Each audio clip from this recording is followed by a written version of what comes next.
Hi, I'm Dr. Steve Perlstein, and this is Second Opinion. Today we're going to discuss exercise and commitment. This is part 2 of exercise and commitment. We have a part 1 of exercise and commitment, and if you just happen to discover this as your first video of the exercise and commitment series, I highly recommend that you stop watching this and go back and find the part 1 of exercise and commitment, because there are some thoughts, ideas, principles, things that were said in that video that we're going to grow on, and you really need that foundation, that information, in order to fully appreciate what we're going to talk about in exercise and commitment part 2. So I invite you to do that. I am going to kind of recap a little bit of exercise and commitment part 1, but again, I think you'll get far more value out of watching the first one in its entirety. So I set out to make some videos on exercise, but this is not a video on a how-to of exercise. We'll do one on that.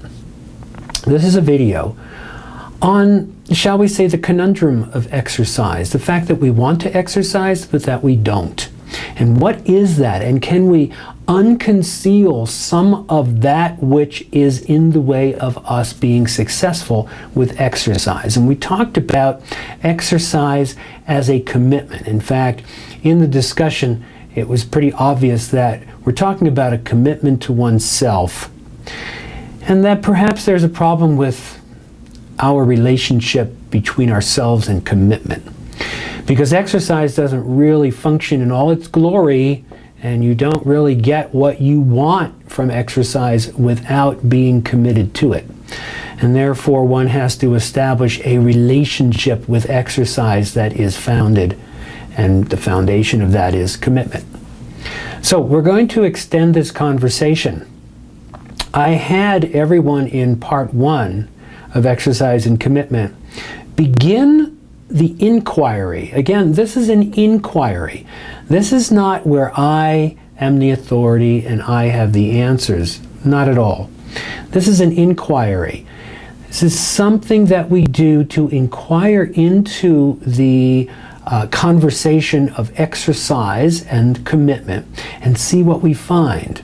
As an inquiry, it is a personal inquiry. So if you're watching this, I would suggest that you will get more out of it if you look into your life personally and see where some of this information is landing, and also what's coming up for you. That's very, very important, because an inquiry is like opening up a door into a new world, or a possible new world. We're talking about possibilities here. We're talking about the possibility of exercise. We're talking about what exercise can be for you.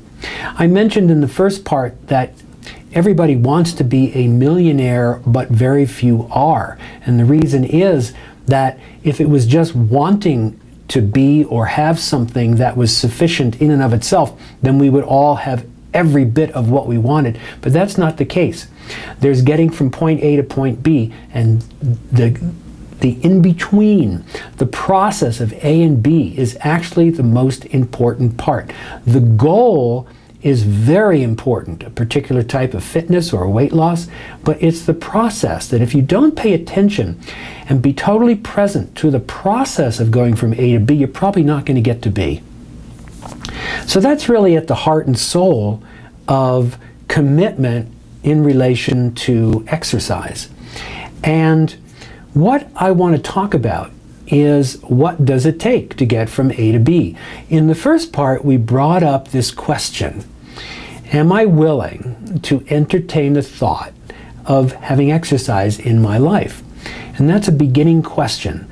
In an inquiry, you have to begin to ask questions. And the purpose of an inquiry is to ask questions to generate more questions. So the questions don't necessarily have to have definitive answers, although some may. But to ask a question in order to generate another question is like going from one room into another, into another, into another. You deepen the inquiry, you deepen the questions, and then suddenly you're in a whole other world of possibility where exercise becomes something that you can and will do, and you're amazed. But you had to shift your conversation. That's the whole point here. You have to shift the conversation you have about exercise. So let's take a look at that. This is where it gets personal. What is your conversation about exercise? For a lot of people, very typically, as an example, they last exercised in high school, maybe reluctantly, in gym class, or maybe as an athlete. But then after that, things happened, life happened, circumstances happened, and exercise got put on the back burner. And especially if exercise was burdensome, or it was very rigorous and strenuous, tied in with certain goals, like in high school, winning and things like that. Then when you are 20 years later or 30 years later and you're thinking about exercise, you automatically, without even knowing, go back to that experience. And if it was not a good experience, that is tainting your present view of exercise, and you will be very reluctant to begin exercise, because the way you've got it wired up is that exercise is strenuous, it is uncomfortable, and that's not conducive to what may be workable for you right now. You're not competing, and so you have to generate a new conversation for exercise. And so a good question to ask in this inquiry is, what is your conversation about exercise? Another way of looking at that is, what is your background conversation of exercise? And you really have to quiet your mind to really look at that, to get past the frustrations. If you're somebody who wants to exercise and stops and starts and is frustrated by that, you want to quiet yourself to the point and look slowly and carefully and take your time at what is the background conversation of exercise. Is exercise uncomfortable? Do you have it hooked up with when you were in high school, say, as an example, and you competed and you lost? So exercise is sort of equated with that terrible feeling of loss from competitiveness. I'm just making this stuff up, but it may be true for some people. It's important to understand what is your background conversation of exercise, because it is that background conversation of exercise.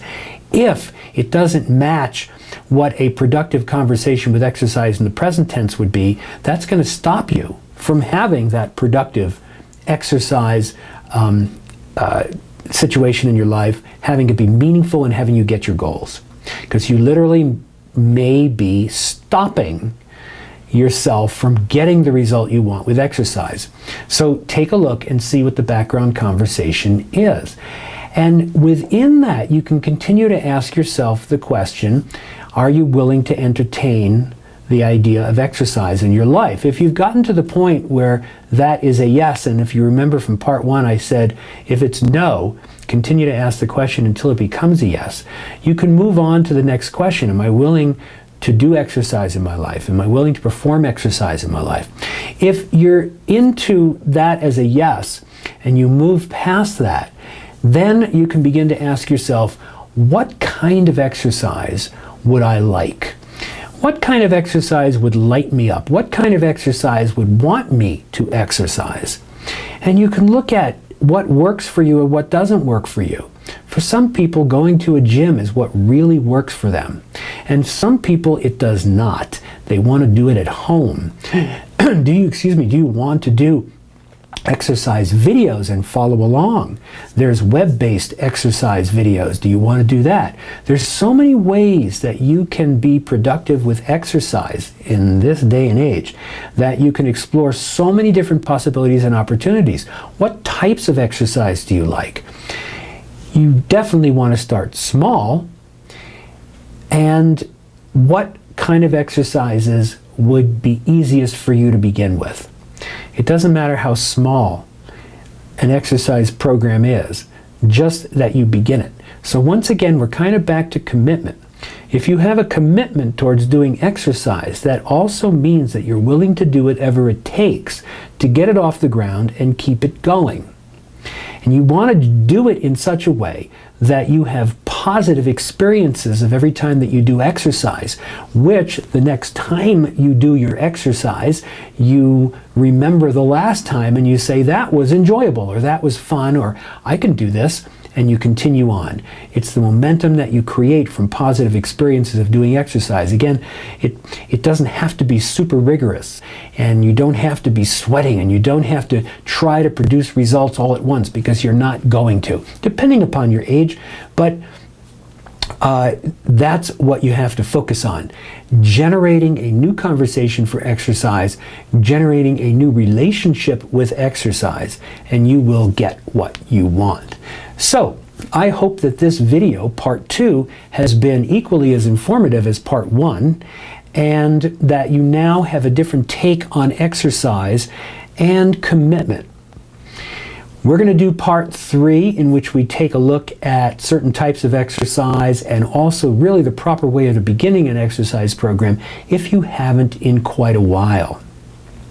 So if you're watching this video on Facebook or YouTube, I really invite you to like the video, and also I would love to have your comments. Your comments are meaningful and valuable to me. I would love to know what you thought of the topic, what you thought of the presentation, everything, anything that you want to share with me. It's very, very helpful. I'd also love to know what other topics you would like me to talk about. Second Opinion is a video series that will touch on topics of wellness, fitness, chiropractic, and I have a lot of ideas, and I've done a lot of videos, but I'm sure you can come up with one that I have not thought of, and I would definitely entertain it. I'd love to dialogue with you about that. We'll have room to do that. So please like my Facebook page.